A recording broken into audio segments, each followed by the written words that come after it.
Coming up on Sports Paws, the Quinnipiac women's golf team heads down to Disney World to compete in the MAAC tournament. And women's lacrosse had their final 2 MAAC regular season games while gearing up for the MAAC tournament. And it's not a coincidence that we're at the baseball field. The Quinnipiac baseball team took on a few in-state opponents this week, CCSU and Yale. All that and more starting on Sports Paws right now.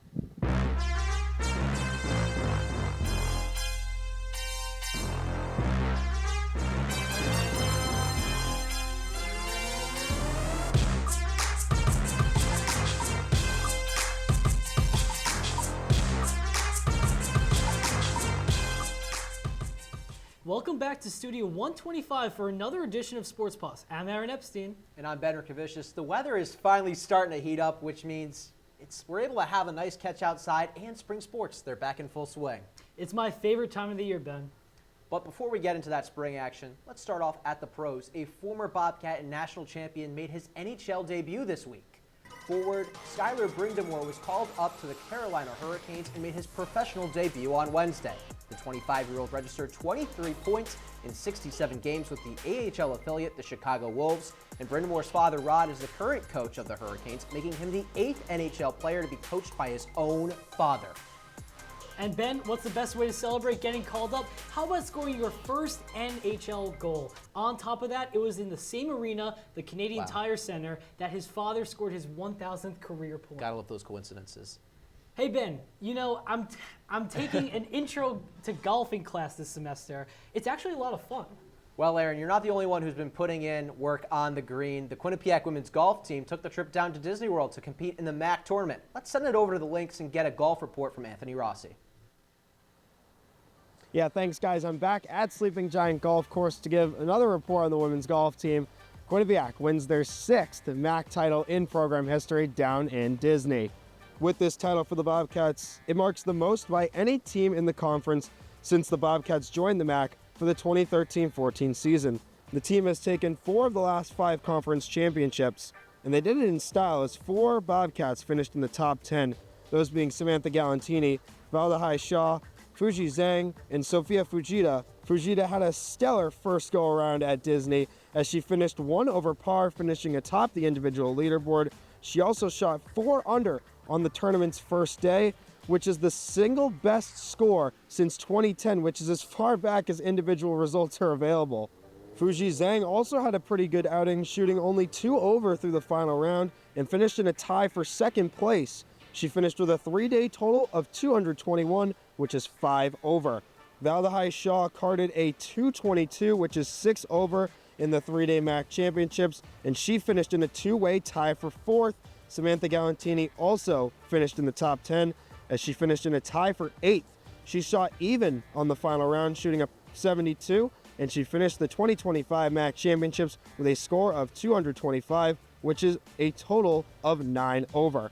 Marissa Flores rounded out the Quinnipiac grouping as she finished day 3 with a score of 76, which is 4 over, and Flores finished the tournament in a tie for 18th place, shooting 231, which is 15 over.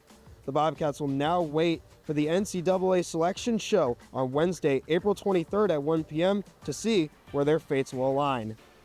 Now that's all the time I have here from Sleeping Giant. I'm not really going to hit a golf shot. It's pretty windy out, but I'll send it back to you guys at the desk. Hopefully that wind clears up and you can get a swing next week. Both men's and women's tennis teams took on their in-state opponent and rivals, the Fairfield Stags. For the men, they dominated singles play. Finn Burridge, Daniel Valek, Elias Hosa, Carlos Broncimo, Alex Yang, and Visha Preshka all won their singles matches. Despite dropping 2 doubles matches, the Bobcats defeated the Stags 5-2. Their winning streak improves to 9 matches in a row. The women saw similar success. Willow Renta, Caitlin Flower, Agana Shankar, Vera Shakarina, Caroline Skolanson, and Ella Lewis won their singles matches. Flower and Renton also won the doubles matches 6-0 to secure the 5-2 Quinnipiac win. That win helps them finish over Fairfield for the regular season at a 10-8 record. The teams now shift their focus to the MAAC tournament. Both tennis teams continued their successful week, sweeping MAAC Tennis Weekly Awards. First-year students Elias Hoxa and Willow Renton were each named MAAC Tennis Players of the Week as they went a combined 14-0 in their matches against Mount St. Mary's and Sacred Heart. This is the first time Hoxa has earned the award this season, while this is Renton's third of 2025. Both players are now a combined 15-1 in MAAC singles play and have helped lead their respective teams to a 7-0 team record in conference play. Hey Ben, you ever played tennis? I, in my glory days, was quite the tennis phenom back in high school. I'd like to believe you, but Q-Theory Spencer Decker had the chance to catch up with Finn Burge before his quest to become a back-to-back MAAC champion. Thanks, guys. Welcome here on the tennis court. I'm Spencer Decker. Joined alongside me, Quinnipiac sophomore tennis player, Finn Burge. Finn, how are you? I'm doing great, thanks, Scotty. Pretty good. Great season for you guys. Let's get this started, Finn. Let's hit some balls. I'll let you start. You're the tennis player after all. All right, ready? Hey. So for you, Finn, you guys are 8-0. First undefeated season in Quinnipiac men's tennis history. How's that feel? Pretty good. The team's definitely happy, obviously, with the addition of Sacred Heart and MAAC to the MAAC. It's pretty cool to dominate 8-0. Last year, we lost to Fairfield in the regular season decided. And I mean, other than that, it must be that we were one of the favorites. That's going to be interesting. We get the team that we play will kind of win the day before, and then going from there, I think they have momentum. So it'll be interesting to see how we move forward in a minute. You're pretty new to the team. So was your head coach as well. Brian's been here after you were done. How would you and he talk? I'd say we're pretty close. I actually talk to Brian a lot, my coach a lot, and he's always checking on me about school. Even this summer, text me decent now. He always sends me news articles about New Zealand. It's sunny. And I know that everyone on the team, please. Everyone on the team has a really pretty close relationship with Brian, I'd say. He is a really caring coach, which is honestly why I chose Quinnipiac. To how he kind of indicated how he was going to be as a coach, probably not being at Spinks coverage. Yeah. Now, you guys got called over. You got obviously a big week at go back in. Yeah, you're great. What's got to go right for you guys? How do you feel? I think obviously first match we put in a lot. Last year we had an insane performance with Joey Adams. He clinched to get us to the final. We kind of got it over the next day. Thought it was actually winning. He got us back in the team. But yeah, this year I think being professional, getting our work done before we get there, just really rackets, getting our time to sleep. Everything started in the summer last semester, so everyone knows we have to be playing some of the best tennis of our lives. Brian always says. And then just enjoying the moment, staying close to the team. Yeah. After chatting with Finn, I then discovered a challenge for myself to return a serve from a high-level tennis player. Let's just say it didn't work out so well for me. That's all we got on the tennis courts. That's Finn Bird. I'm Spencer Decker. Back to you guys at the desk. Man, I miss playing tennis. Moving over to the pitch, Quinnipiac women's lacrosse hunt for the playoff spot came right down to the wire. They had 2 conference matchups to close out the season, including a matchup against Canisius and Hamden.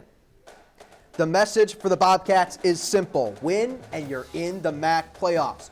First quarter, a little miscommunication for the Canisius defense, and Ella Grace Delmont fires it home for her first score of the game. The Bobcats knotted up at 2, and the Golden Griffins, they respond right away with Katie Adams getting them back on the board with this nice shot. Folks, she's not just done yet in the first quarter. As time's come into a close, Adams fires home another goal to put her team up 2. It's 5-3 Canisius after 1. And Delmont, keeping the Bobcats afloat in the second, she connects off a give and go, and it gets her 3rd goal of the game. Canisius still up 2. And then Canisius back on offense, capitalizes here. Maddie Fitzgerald right down Broadway, rips home the score. What a shot. They're up 2, and 30 seconds later, the Bobcats are off in transition. They get the ball behind the cage. Katie Bendowski is going to come flying around to get it, and then she'll take her time and come flying around the other side of the net for the score. Canisius up 8-7 at the half. And in the third quarter, the Bobcats are going to tie it up pretty quickly, but Maddie Fitzgerald lights the lamp again for the Golden Griffins. 1 of 6 for her on the afternoon. It's 10-9 Canisius. And the Bobcats find a way to get in front by a few goals. They're trying to separate Delmont. She's old, reliable. She weaves past the net and puts another one home. Quinnipiac's up 13-10. Fourth quarter, just got to wind that time down, put a few more scores to finish this game off, and Abby Wise cuts in front of the nets for the Bobcats and adds some insurance. 8 points for her on the afternoon, and after a close first half, the Bobcats put it away in the second. Golden Griffins lose 11-19, and the Bobcats punch their ticket to the MAAC tournament for the first time since 2023. Coming off of Wednesday's win, the Bobcats visited the Ryder Bronx on Saturday. In both teams' final regular season game of the year, Ryder defeated Quinnipiac 16-13. The Bobcats had their 4-game winning streak snapped as they never led once in the game. Quinnipiac's first year, Peyton Choma, recorded her first collegiate hat trick on 7 shots in the loss. Shannon Alden recorded 8 saves on 24 shots, while Ryder's Jamie Kolbeck had 12 saves out of 25 shots on the day. The women's lacrosse team will face number 6 Sacred Heart this Friday. Beat reporter Seb Lopes has the playoff preview for the team.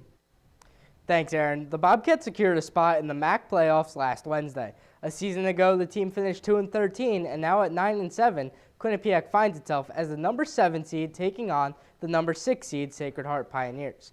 Last time these sides faced was Senior Day in Hamden, where Quinnipiac looked good, leading by 4 after the first quarter, before things went downhill and the Bobcats couldn't refine their footing.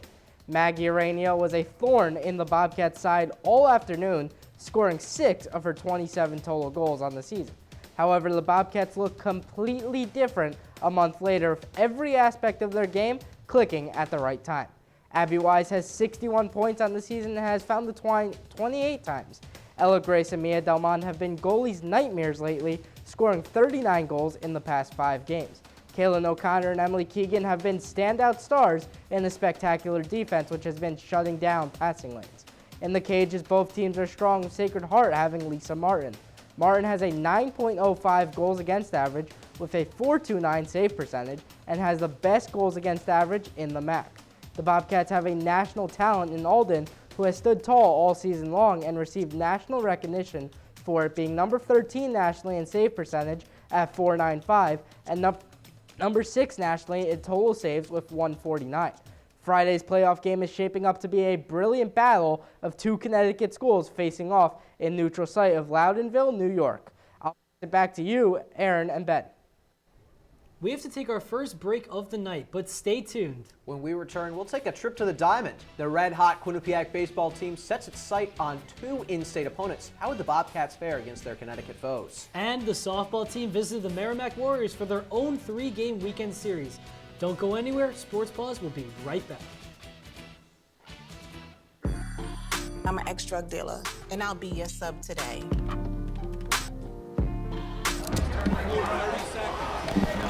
2 milligrams of fentanyl can be lethal. A lethal dose is in here. Who gets it, I won't know. It's cheap, it's potent, and it's profitable. The sad reality is fentanyl is being mixed into everything now. More kitchen now.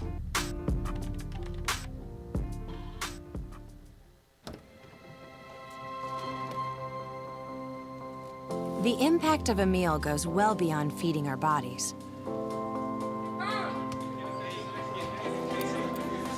Because when people are fed, futures are nourished. Everyone deserves to live a full life. And with your help, together we can end hunger. Join the movement at feedingamerica.org/act now. As a dad, every day is a challenge. To make sure that the time that I have, I spend with them. It doesn't matter how tired you are, you have to try to teach them.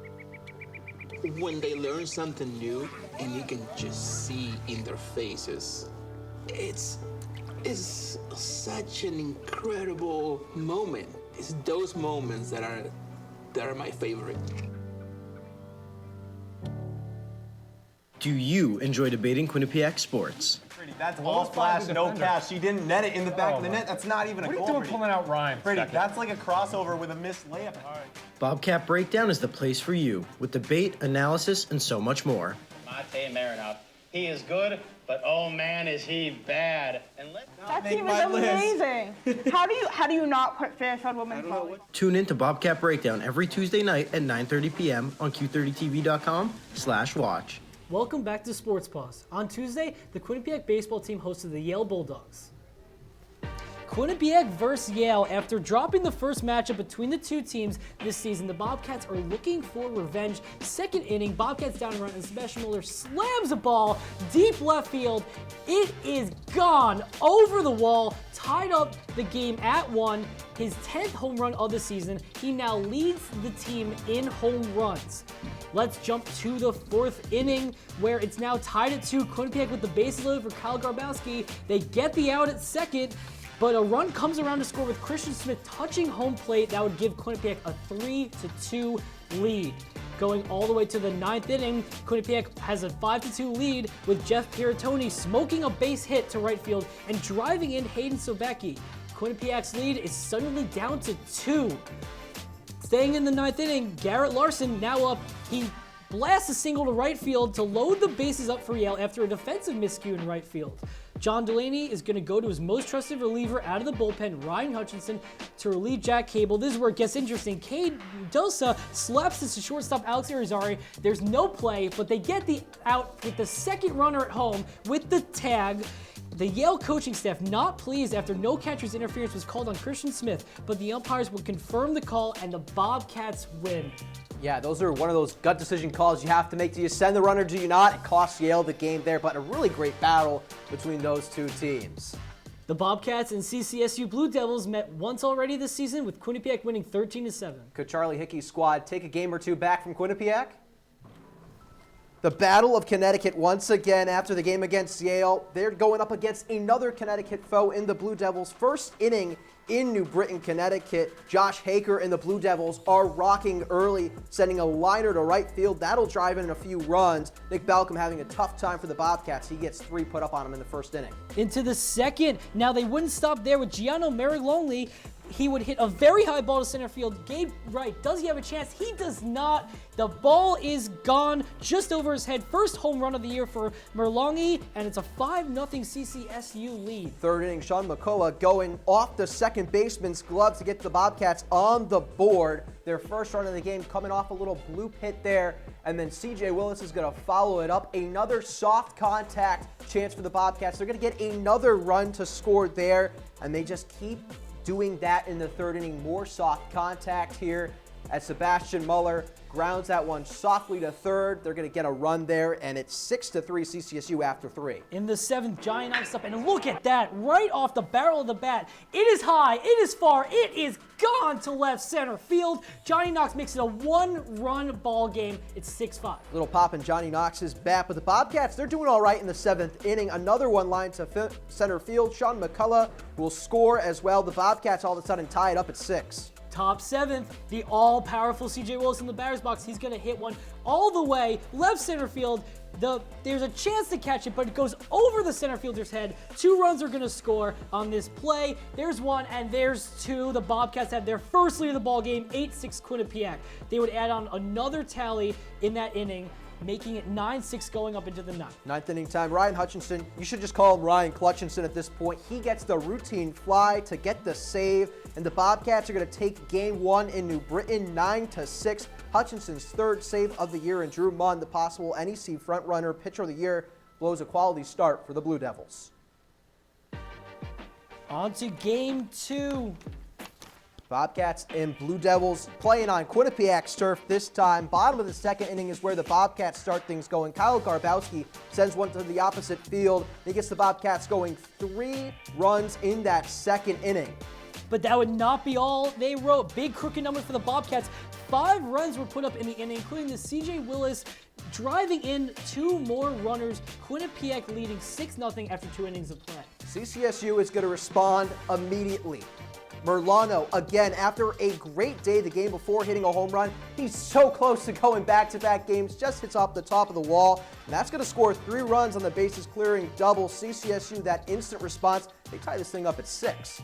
Bottom of the 3rd inning, Gabe Wright gets an answer as he crushes one to center field, very high and deep. Is it going to get over? Is it going to get over? It is! A 3-run home run for the Bobcats center fielder. It's now 9-6 Quinnipiac. This is just an offensive slugfest. And now to the 5th inning. Alex Irizarry, get off my bat baseball. Absolutely destroyed to right field. Bobcats up 10-8. Bottom of the 6th, Sebastian Muller hits a high one. Oh, everyone's going to hard. get some help from the wind. Is he? Is he? Yes, he is! Joining the homer party over the left field wall, a solo shot for Muller, 11-8 Bobcats. CCSU's turn, Bo Yarsky. No, he doesn't get a home run here, but he lines it into the gap, mishandled a little bit by CJ Willis, and a late throw finds Yarsky all the way to third base. A triple will make it a 1-run ball game. It's 11-10. This game isn't over, Aaron. No, it's not, because in the top of the 9th, if we go see it now, Matt Alduino is going to enter the game, try and get the save. He gets a fly ball to center fielder Gabe Wright, who had the clutch homer, and he is there to make the play.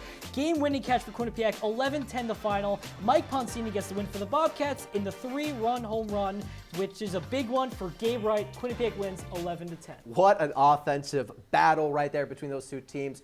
Bobcats second baseman Johnny Knox. He's having a strong season after making the jump from Division III.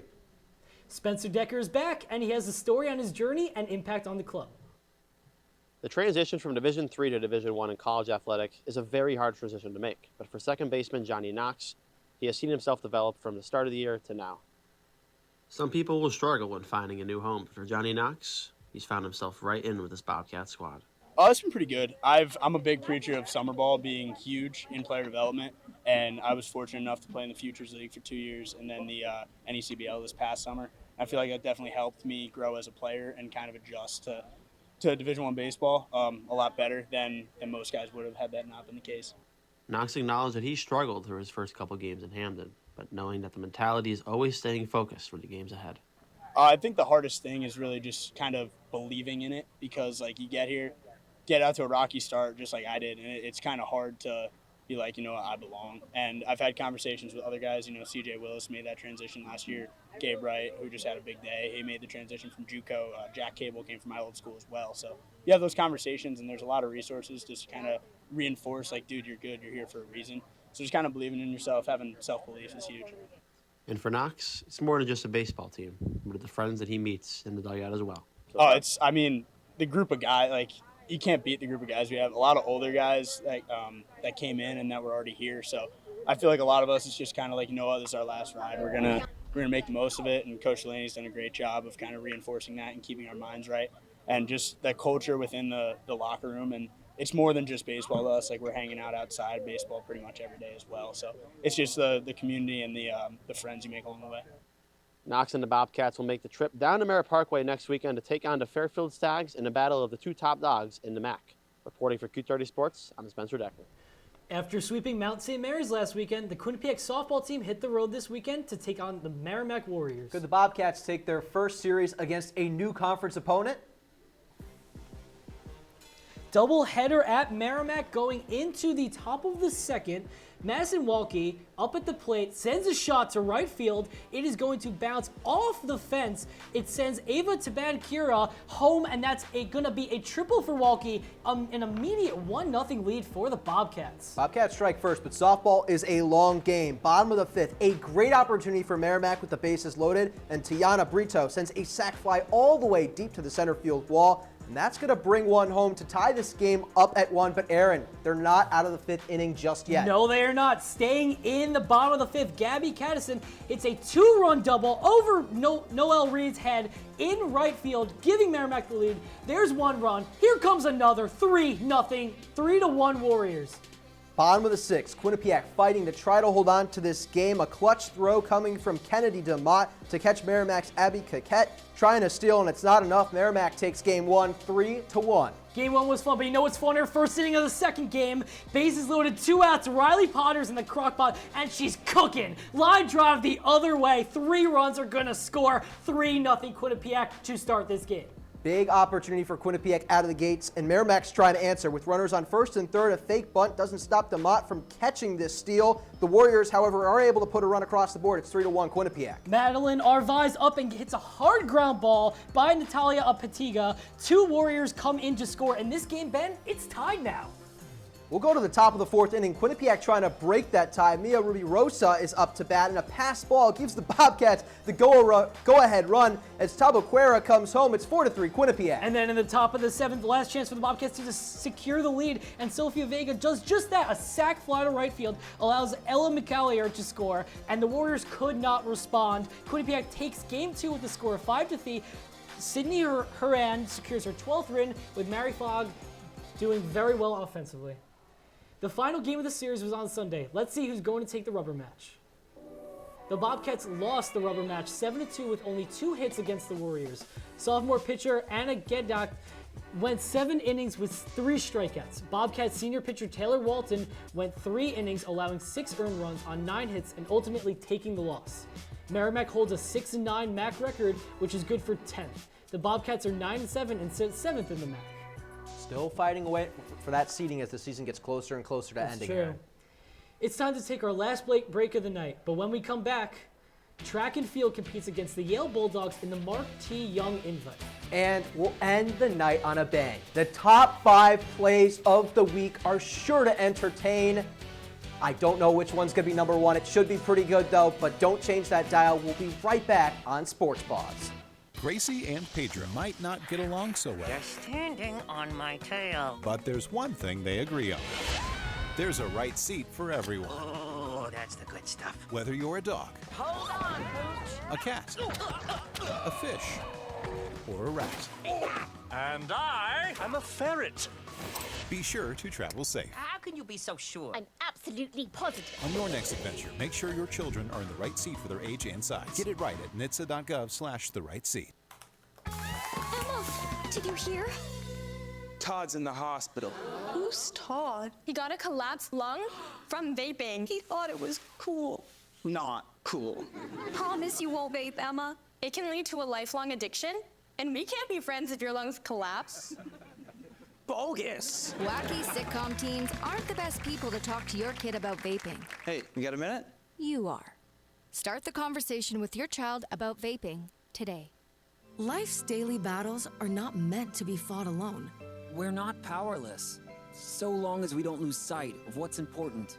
Don't be afraid to seize that moment to talk to your friends. Cloud, you okay? Because checking in on a friend can create a safe space. The first step on our new journey. You coming? Reach out to a friend about their mental health. Seize the awkward. It's totally worth it.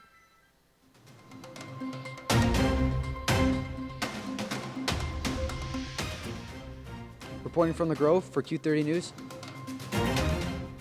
Reporting from the Miller Library for Q30 News. Reporting from the Mount Carmel campus for Q30 News. Reporting on Whitney Ave for Q30 News.